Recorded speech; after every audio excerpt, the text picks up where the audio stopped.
సింగరేణి మైన్స్కి రావడం జరిగింది. కార్మికులందరినీ హృదయపూర్వంగా కలవడం జరిగింది. గతంలో కాకా వెంకటస్వామి గారు కార్మికులకు ఉన్న 70 సంవత్సరాల అనుబంధం ఒకసారి గుర్తు చేసుకున్నాము. ఎందుకంటే పెన్షన్ స్కీమ్ అనేది ఫస్ట్ అమలు చేసింది కాకా వెంకటస్వామి గారు కాంగ్రెస్ ప్రభుత్వం హయాంలో అని చెప్పి అందరు కార్మికులు గుర్తు చేసుకుంటున్నారు.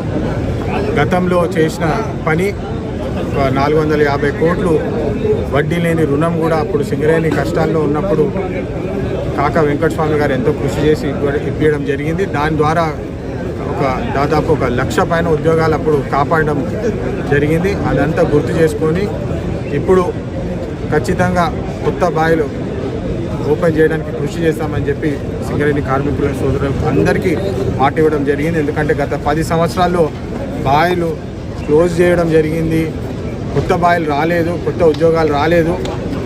ఇప్పుడు కేవలం రామగుండం ప్రాంతంలో 13,000, మొత్తం పార్లమెంట్లో పెద్దపల్లి పార్లమెంట్లో కార్మికులు కేవలం 30,000 ఉద్యోగాలే ఉన్నాయని చెప్పి చాలా బాధాకర విషయము. అందుకని ఖచ్చితంగా కొత్త బాయిల కోసము పోరాడి మరి కాంగ్రెస్ ప్రభుత్వం ద్వారా తీసుకొచ్చి ఇక్కడ ఉపాధి